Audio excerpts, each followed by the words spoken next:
Tens of thousands of people were shocked to see Beyonce's 12-year-old daughter, Blue Ivy, show up at events dressed rather provocatively.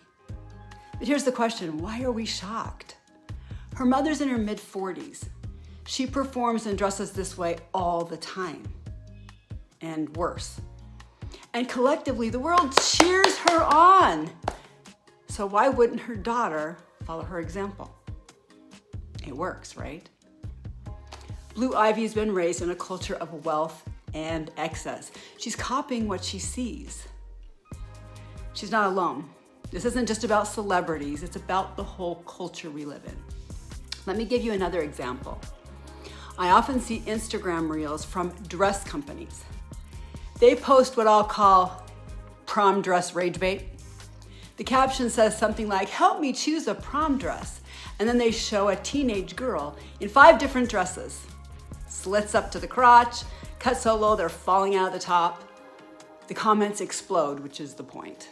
People say, "None of these dresses are appropriate for a teenager." True. They're right. But here's the uncomfortable truth.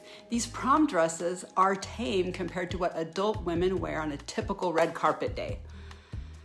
And even tamer compared to what we see on musical stages where twerking and simulating sex and the like are just considered dance moves. So here's the hypocrisy. On the one hand, adult women strut around in the most outrageous outfits they can, and recently at least one celebrity went so far she got ejected from an event.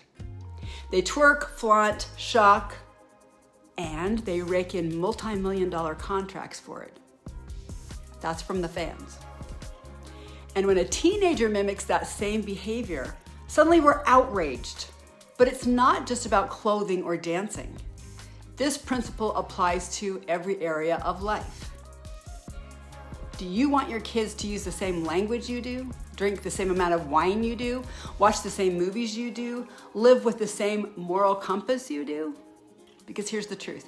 Children mirror adults, even though they don't think we're cool. They don't do what we say, they do what we do.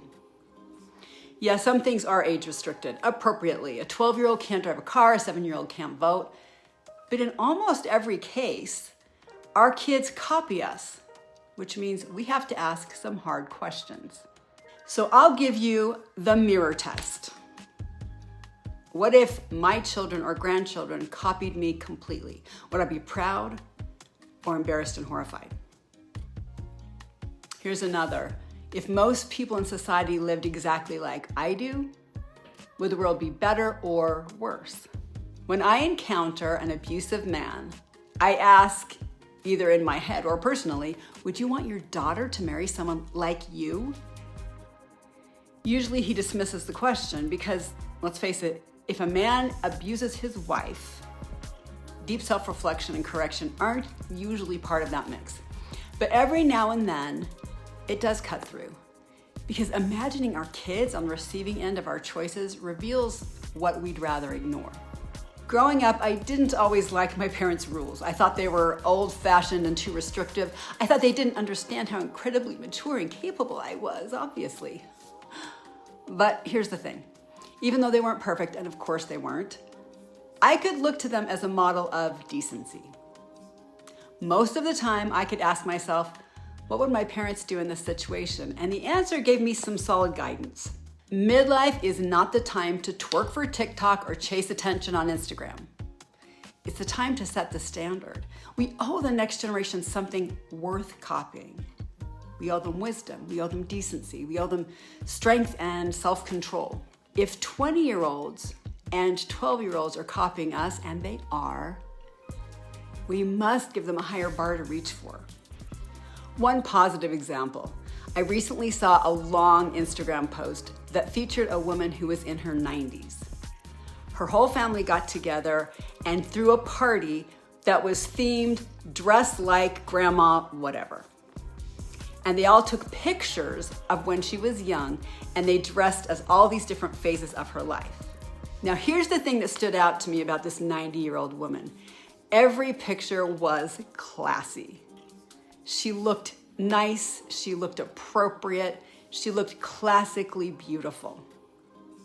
Wouldn't we like our children and grandchildren and great-grandchildren to have the same experience, to look back at old photos and think, oh, Grandma was such a classy woman. She was such a beautiful, lovely, classy woman. I would. Let me be clear, I'm not saying this as if I perfected it. I'm looking in the mirror too. There are lots of choices I've made that I would never want my kids or grandkids to imitate. But I'm striving to grow, to live with more wisdom. Because if I expect the next generation to rise higher, then I should be doing it first. That's what midlife women owe the next generation. Not twerking, not chasing attention, but wisdom. So here's my challenge. Take the mirror test this week.